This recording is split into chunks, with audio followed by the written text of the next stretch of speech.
name is Sam Boeger. I'm a freelance artist, airbrush artist, pinstriper, illustrator, you name it.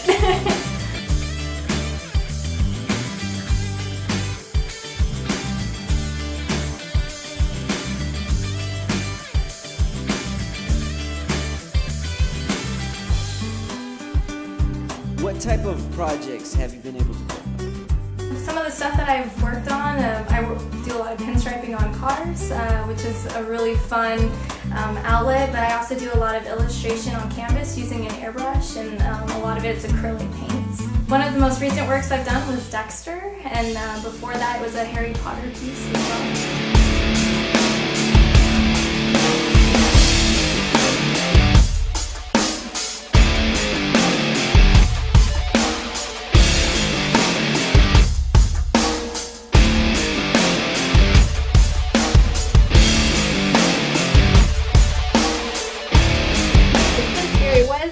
Sitting in my room for a while, but it kind of freaked me out, like when he was just staring at me, so I was like, okay, let's put him up on the office wall, kind of, you know, protect the area, I guess.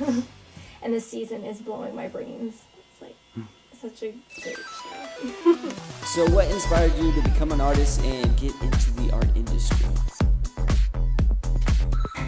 I've always wanted to be an artist when I was a kid. I think growing up watching a lot of Disney movies and just always being surrounded by, you know, places that were really colorful growing up in the country, I was always inspired by that kind of stuff. And my dad was into hot rods, so that's kind of how I got into the car scene. And my mom was always into the more fine art stuff, so I was able to kind of have that healthy balance of the two. And doing a lot of that kind of stuff growing up around it really inspired me to want to go into the animation field, the concept designs, things that just really were kind of had its own world to them.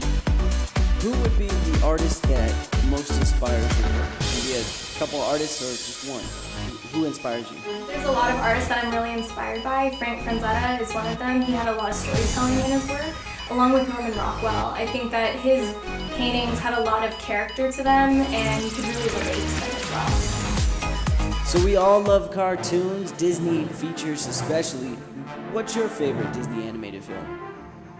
Oh gosh, this one's really tough. There's so many animated movies that I grew up with. I think Beauty and the Beast was my first movie, so that's something that I will always, you know, be inspired by. But I was also really inspired by Fantasia. I can watch that movie today and still feel all the same feelings that I felt when I was a kid. And the colors, and it was very beautiful, just visual storytelling, seeing colors transform. And I think that that really has a huge part into my work now. Didn't it scare you at all when you were little? Towards the end, yes. Okay. Fantasia really scared me, but actually the movie that still scares me to this day is Snow White and the Seven Dwarfs because of the witch.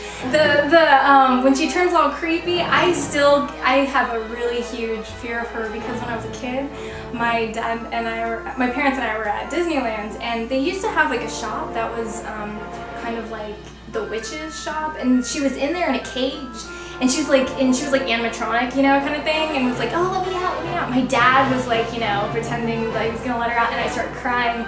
And that still affects me to this day, because when we went to Disneyland, again, my boyfriend and I were on the ride, he wanted to go on it, and I cried the whole time. I literally was bawling, because I was so... terrifying ride. Yeah, it's so scary, right? Like right when she like turns around, like she's like normal, and then she like turns around, I just started bawling.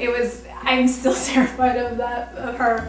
I think one of the biggest pieces of advice or words of wisdom for anybody who wants to make it as an artist is to not only be true to yourself, but really have that reflect in your work. I think if you do what you love and you put it all out there, that people are going to see that because it's going to have that emotion.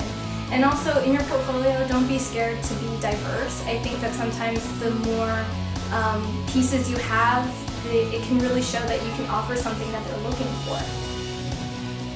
This is Sam Boeger. Make sure to check out my page. The link is somewhere here, and stay tuned.